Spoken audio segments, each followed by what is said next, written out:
Good afternoon. Today I'm here to update you on the investigation into the death of Sheila Hamner, who was found murdered in her home on Trial Avenue on Saturday, December 10th, a little more than 3 weeks ago. At 3:41 p.m. that afternoon, neighbors of Sheila Hamner called 911 to report a stabbing. Our first responding deputies were on scene within minutes and immediately closed off the scene and established a tight perimeter, not only around the house, but the entire community. It was immediately determined that Sheila Hamner was deceased from multiple stab wounds, and Kenny Hamner, her son, was being loaded into an ambulance for his injuries.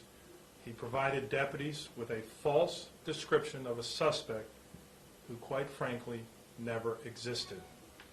We now believe those injuries were self-inflicted to further deter our investigation of this murder. Once Kenny Hamner was released from the hospital, he was questioned again by our detectives and provided further contradictory statements about the events that occurred that afternoon. Based on these contradictory statements and the tireless work of our crime scene technicians, our detectives, and the Treasure Coast Regional Crime Lab staff over the past 3 weeks, forensic and trace evidence was collected and developed probable cause that Kenny Hamner, the son, in fact did kill his mother. At 8:30 this morning, deputies and detectives arrested Kenny Hamner and charged him with first-degree murder. This is his picture. He was booked into the St. Lucie County Jail with no bond. I personally want to thank the Traub Avenue neighborhood for their kindness they showed our staff during the days following the incident, and the many members of that community who called us and provided tips, details, and information that all further directed our investigation efforts toward Kenny Hamner. I also want to thank the professionals here in our Detective Bureau, our Crime Scene Unit, and the Crime Lab, who over the past 3 weeks have worked tirelessly on this careful collection of evidence, identification, and analysis of this evidence, which pretty sure proves that Kenny Hamner killed his mother on that Saturday afternoon.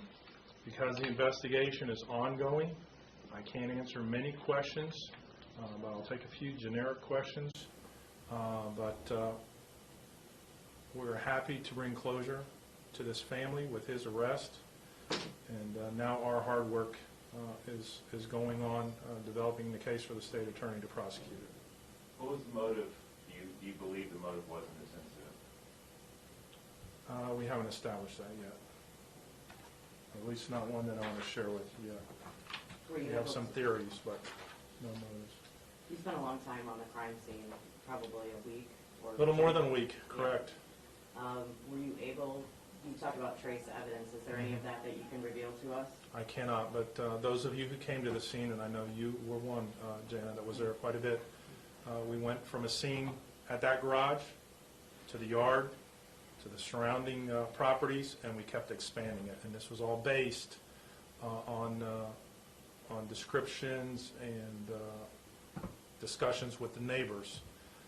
And we just wanted to cross out and rule out anything that we might have missed further from that scene.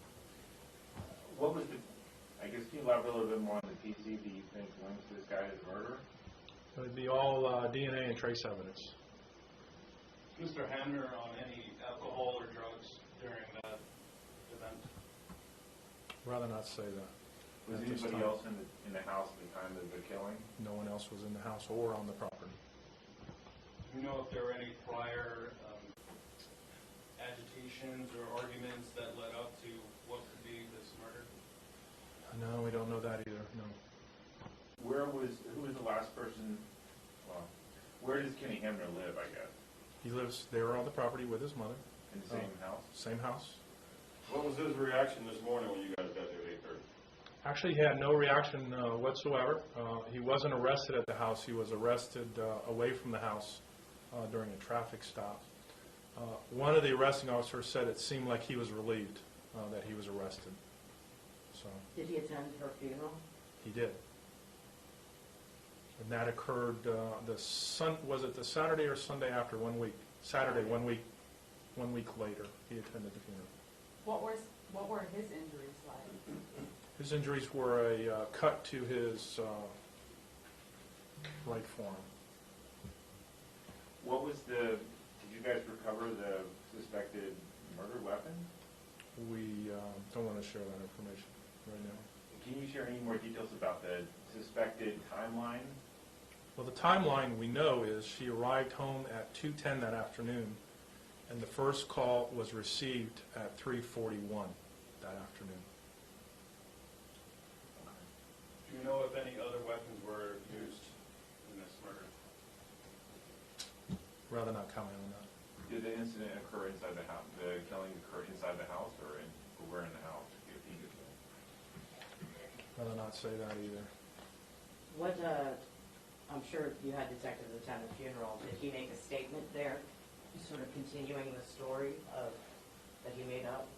We did have detectives attend the funeral, and in actuality, he's been under surveillance for the past 3 weeks. He did not make any statements at the funeral.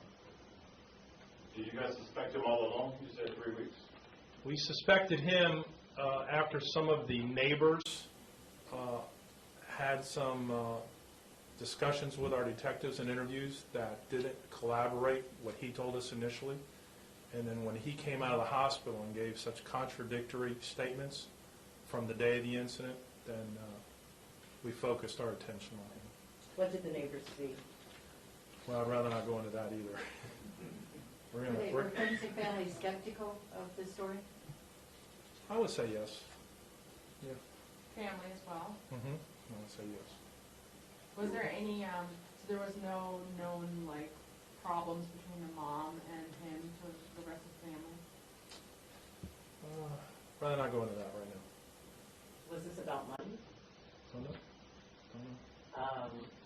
Like using a machete, I mean, you described that crime scene as one of the most brutal that you've seen. Not that murder in any way is good, but it almost made this situation worse, and people were actually looking for that Hispanic male. You know, that is correct. You know, there were a lot of Hispanic males that were probably stopped in the days, the minutes, the hours, the days following this incident, which had no reason to be. And that's because he was adamant that it was a dark-skinned Hispanic male that caused this murder.